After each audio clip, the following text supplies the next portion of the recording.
The authors acknowledge that this podcast was recorded on the traditional, unceded lands of the Lekwungen peoples. Hello, and welcome back to another episode of Stories from Space.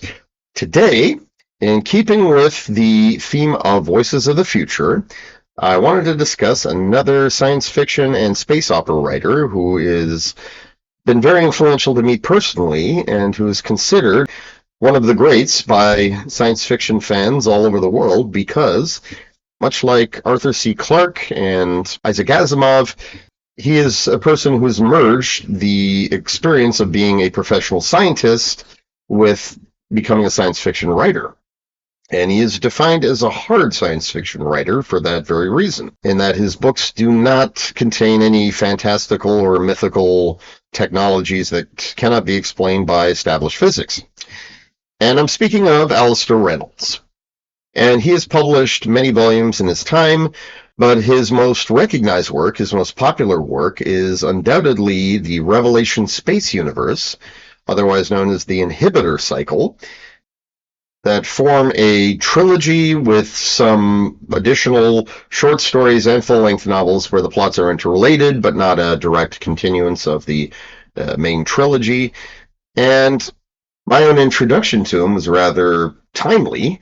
It was back in 2006. I just moved across Canada to BC from Ottawa, Ontario, and I was looking for some new material, some stuff with which to educate myself on current science fiction authors, because I was still very much an aspiring science fiction writer back then.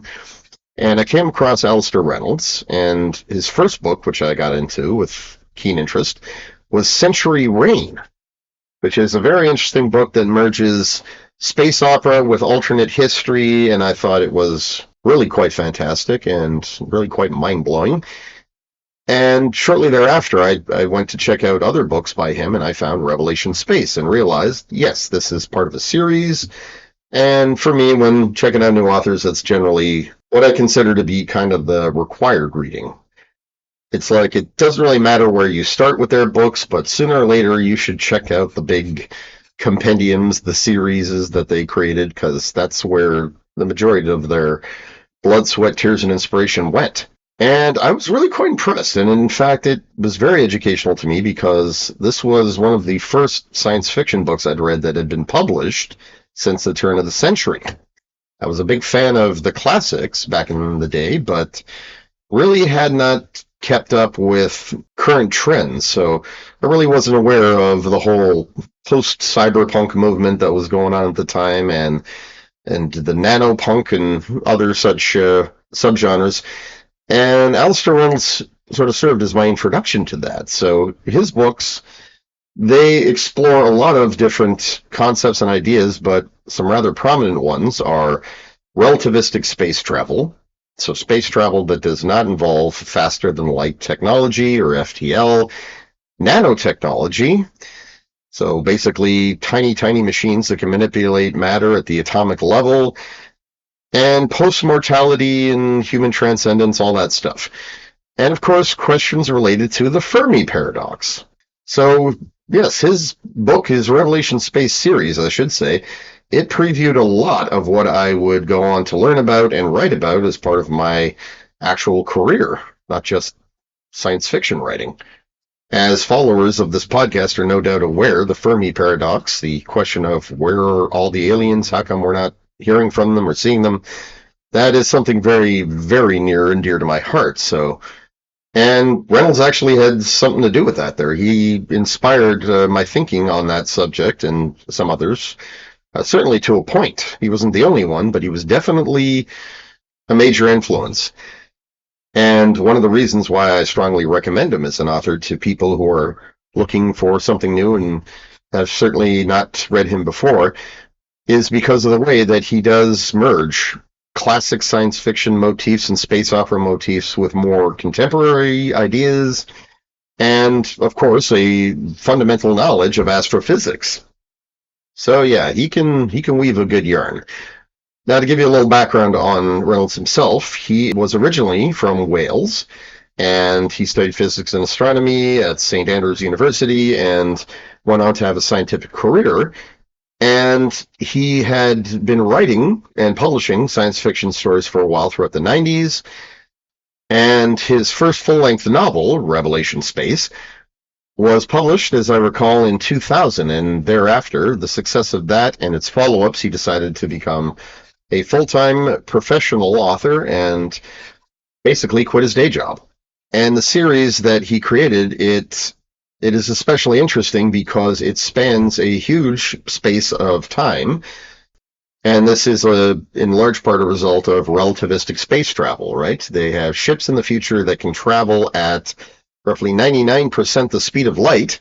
So for those aboard the ship, a journey between star systems will feel, in terms of subjective time, like a few years, but of course for the outside universe, decades or even centuries will have passed. So the main story spans about 300 years in the far future, the 25th to 28th centuries, but the expanded universe, all the related short stories, novellas, and semi-related novels, they encompass a much, much broader period, roughly 23rd century to, I believe, 40,000 years into the Common Era, so a very long time. And as I said, a key part of his books is the idea that in the future, even the far future, humanity will not find a way to achieve FTL travel. So the timelines are certainly interesting, but the technology which allows for interstellar travel, also quite interesting. It's known as the conjoiner drive, and that's named after one of the factions in the story. And these allow for what are known as light huggers, ships that can achieve 99% the speed of light. It allows them to crisscross space conducting trade, and of course the ships are very large and very powerful because anything that they're going to be dealing with in terms of trade, it needs to be high volume. Because, of course, it takes a while to get from one star system to the next. So there is none of this sort of Star Trek-style illusion of crisscrossing space in entire sectors within a few days or a few weeks. Traveling to the nearest of star systems still requires years. So humanity in the main story is really only spread out within a few dozen star systems, and they're rather disparate and not particularly well connected, and the exploration and settlement, as I recall him describing it, it happened in waves, sort of like a percolation theory. Life will venture outwards from its home system, so the theory goes, but it'll also suffer from regression and loss of settlement, so therefore it has to happen in multiple waves in order for there to be a settlement wavefront that actually catches and holds other star systems. And unfortunately, I'm getting into a bit of spoiler territory, but spoiler with a small s. But in order to really do this universe that Alastair Reynolds came up with justice, I do have to intrude upon some of the most central and overriding plot elements. So in terms of the Fermi paradox, in terms of Alastair Reynolds' own take on where are all the aliens, how come we haven't heard of them, an interesting twist here is that humanity does encounter a lot of ruins, a lot of extinct species, when they venture out into the universe, into nearby solar systems, and they find that, in fact, there's no shortage of what appear to be vertebrate, intelligent species that have emerged over time.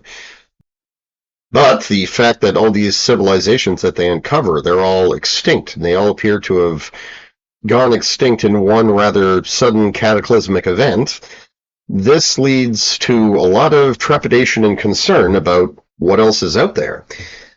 And this captures the essence of the Great Filter hypothesis and the Berserker hypothesis, or the Deadly Probe scenario as it's called, which essentially states that the reason for the Great Silence, why humanity has not seen or heard from any advanced intelligence in the course of our recorded history, is because they are being periodically wiped out.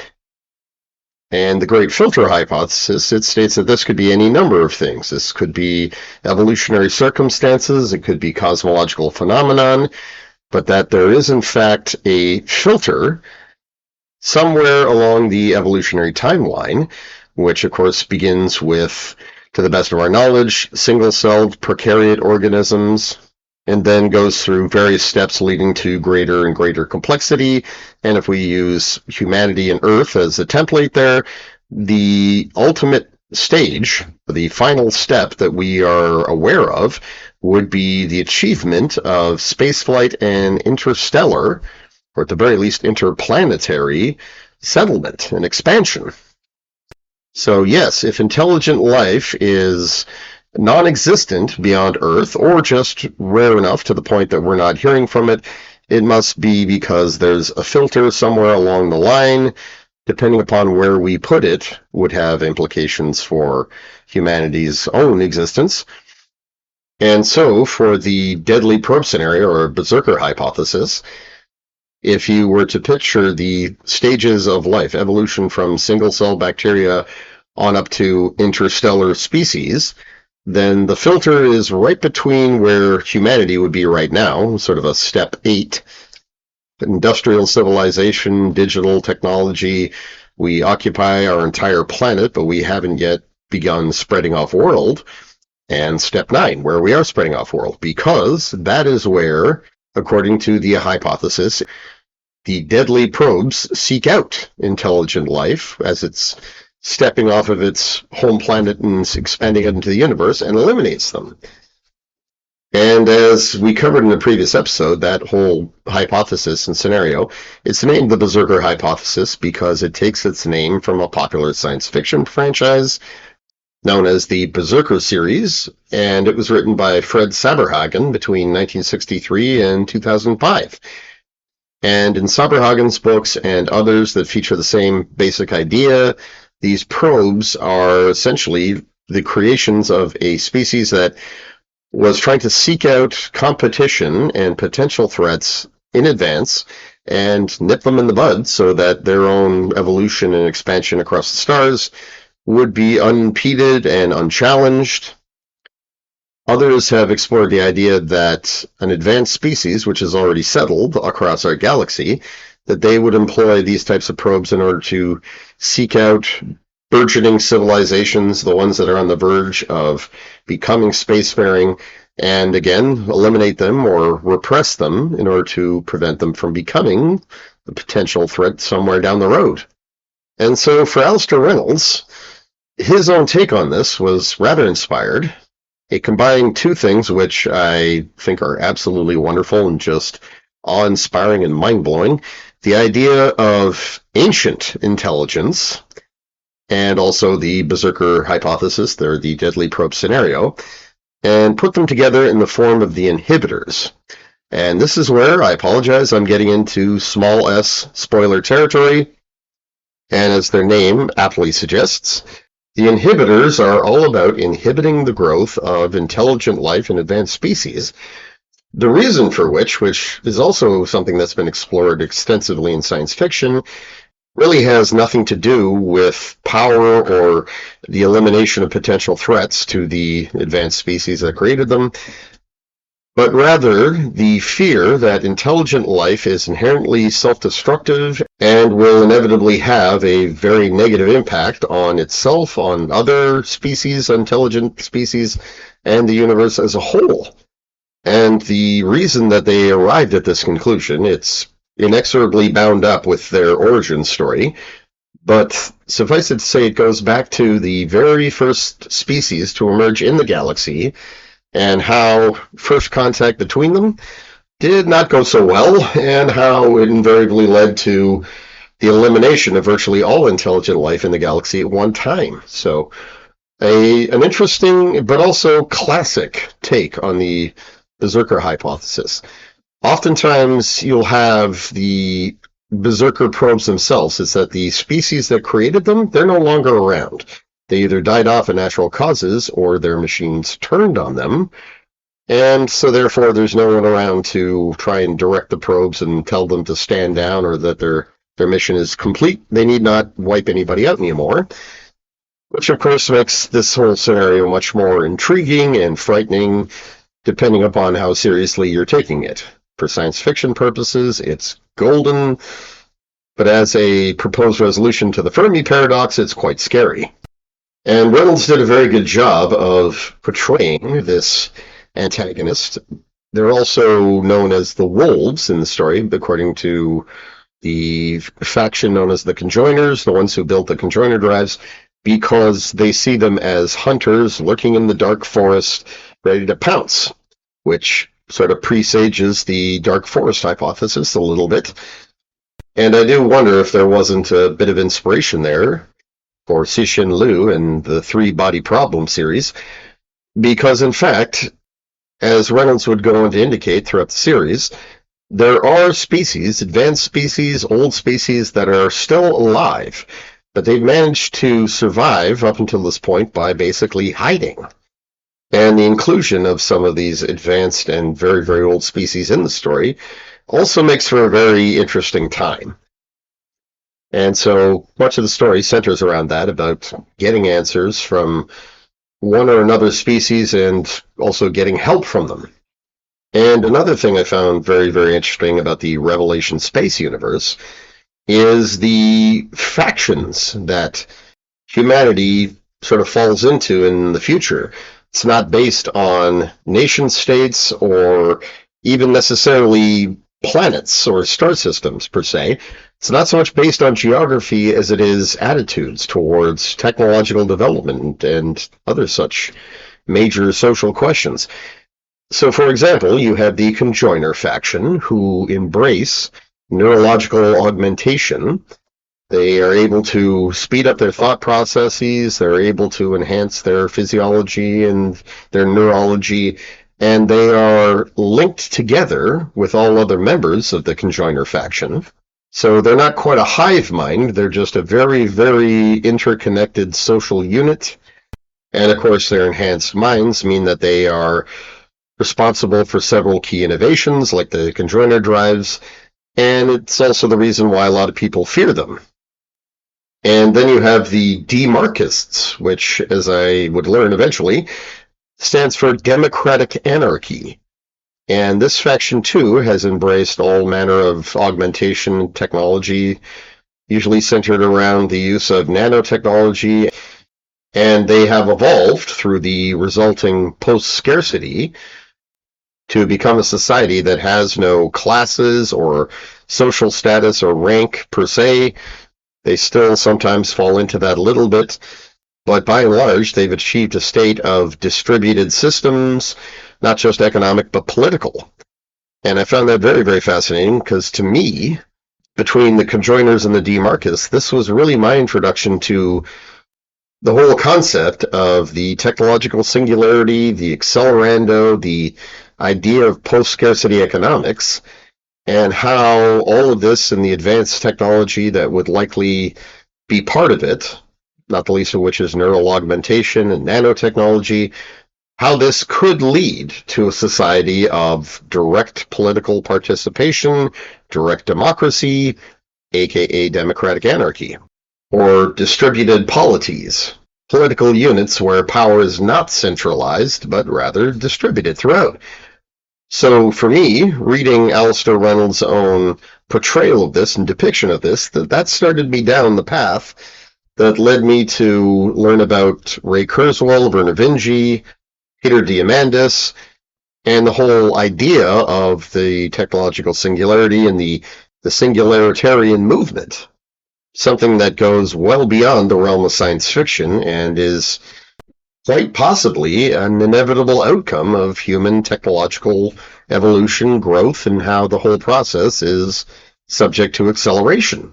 Also, the way that he dealt with the subject of nanotechnology and the revolutionary impact it will have on human beings and human societies, it was comparable only to Neil Stephenson's The Diamond Age in letting me know exactly what was up with this type of technological research and how some of the best and brightest minds in the history of science have predicted just how revolutionary that impact will be. So we're talking about Ray Feynman, John von Neumann, and Eric Drexler.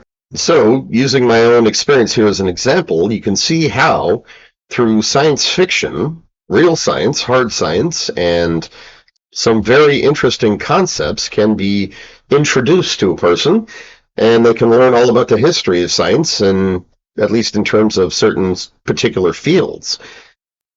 And you can also see how other great thinkers and scientists have predicted how and when these technologies will be introduced and what kind of impacts they will have, how they will irrevocably affect the shape of things to come, or the size and shape of future human societies and our little corner of the universe.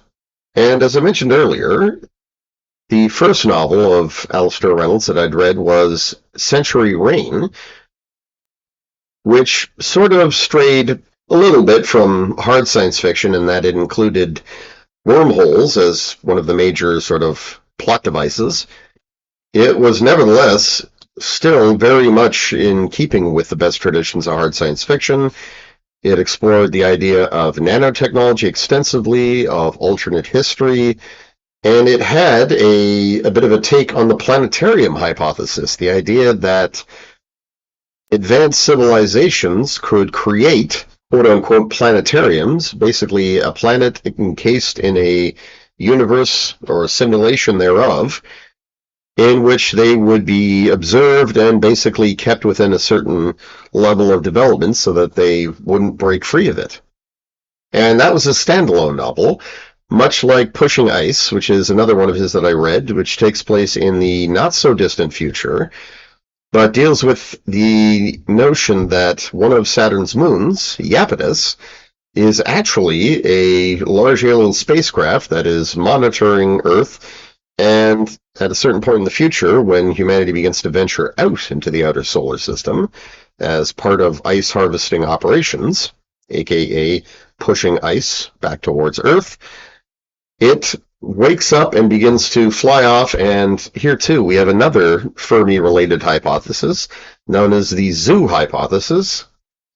Basically the idea that extraterrestrial intelligence may be keeping humanity or other species in a confined area where they can be observed and not be aware of other species in the universe, possibly for their own good or possibly just for the entertainment and amusement of their overseers. And then there was House of Suns, which is a far future story, and that deals with human beings that have been alive now for tens of thousands of years. They're in the far, far future, and basically centers around something of a murder mystery, which explores the notion of artificial intelligence and interstellar travel and even intergalactic travel. And the reason why it's set in the far, far future is, of course, because he's once again dealing with a relativistic universe in which FTL is simply not possible, and therefore those who are committed to exploring the universe and our galaxy and what lies beyond, they must commit to a not beyond the scope of human understanding, but to the outside universe. Eons will have gone by the time these same humans have finished doing their thing. And last, for me anyway, but definitely not least, is the Poseidon's Children universe. And I've only read the first book in that series, called Blue Remembered Earth. And it is a trilogy, and I intend to read the rest of it, but it too is very, very interesting. It is once again set in a not-so-distant future world in which, and this is very interesting and also got a lot of factual basis to it, in which Africa has become the most developed and most powerhouse continent on the planet. And it takes place over a rather long timeline and concerns a specific family that has helped pioneer interplanetary space travel and settlement, and how they're now looking to the next great leap, which is interstellar. And like so many of his other works, it explores a lot of advanced technologies and has some very, very intriguing scenarios in which they are employed and how they become a regular feature of some people's lives and how others will attempt to avoid such technologies, especially neural implants. And that is something that is featured in the Poseidon's Children universe as well as the Revelation Space universe, and is explored with some very good, very interesting, in-depth commentary. And so I highly recommend that people who are fascinated with science fiction, the history of science, and even the history of science fiction itself and how it's dealt with scientific concepts and how they've evolved over time, that they check out Alastair Reynolds' novels, in particular the Revelation Space series, and see how he's woven all of these particular strands and fields of study together to create a space operatic series that is nevertheless hard science fiction, and hope that it will also inspire these people to learn more about these concepts and where they came from, and ultimately how they are likely to emerge in the not-too-distant future and what kind of impact that'll have. More than anything, what's needed now in today's world where so many fields of study are rapidly advancing: artificial intelligence, robotics, nanotechnology, biotechnology, and the prospect of a post-mortality, post-scarcity future, or possibly an extinction-level event.